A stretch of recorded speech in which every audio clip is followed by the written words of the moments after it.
An academic text should form a logical and meaningful unit. The quality is largely determined by the way in which you guide your reader through the text. You need to explicitly link sentences, paragraphs, and even sections of longer texts to make the progression clear. The goal is unambiguous understanding of your text. Reading a well-written academic text is like a journey marked with road signs. Just as road signs indicate where to turn or confirm that the traveler is on the right path, so should text structures aid the reader. Text structures include topic sentences, supporting sentences, and discourse markers. The focus of this video is discourse markers. Discourse markers are also known as logical connectors or signpost words, which you intentionally use to guide your reader through the text. The easiest way to understand discourse markers is to distinguish between 1. Echo techniques and 2. Linking devices.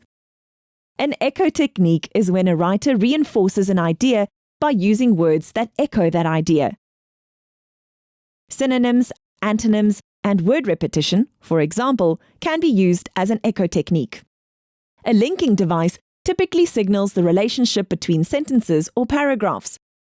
It refers back to previous sentences or looks forward to sentences or paragraphs that follow. We use these devices to support the reader to follow the line of thought. Remember, you want your readers to understand what you're telling them, and you also need to convince them of your argument. There are different linking words and phrases that we can use.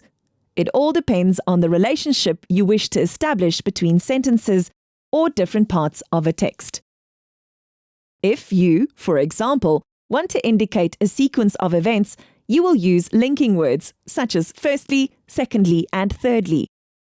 To indicate a causal relationship, you will, for example, use words such as because or consequently.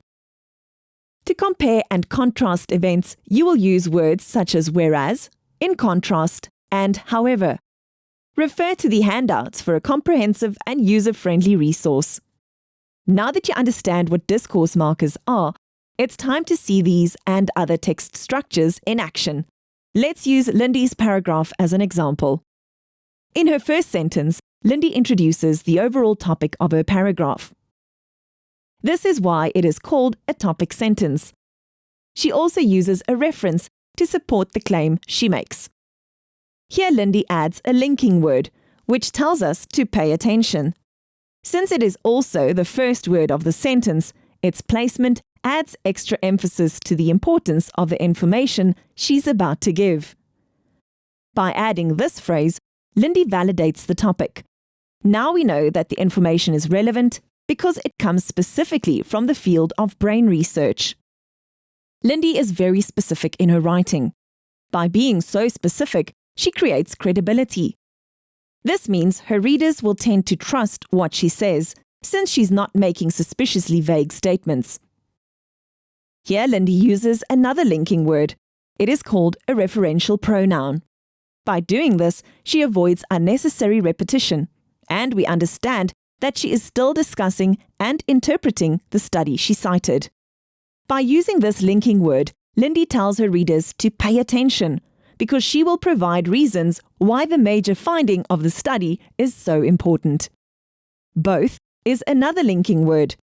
Lindy uses this word to emphasize that the combination of learning and memory skills is important.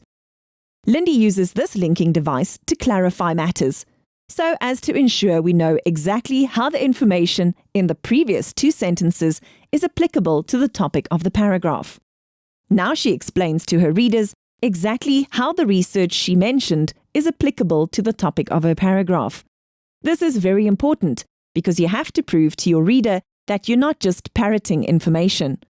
You have to show that you understand the information and that you can apply it to the topic you're writing about. By using therefore, Lindy tells us that she is now going to summarize her conclusion based on the evidence and argument she presented in the supporting sentences of her paragraph. Note in particular how Lindy echoes the statement of her topic sentence in her closing sentence, even though she uses different words. This is an echo technique. By doing this, she affirms that this paragraph has now come full circle, and no further information will be added to it. So to conclude this video, make sure to use echo techniques and linking words and phrases to logically develop and organize your ideas. The use of discourse markers is vital to ensure that your reader does not get lost along the way.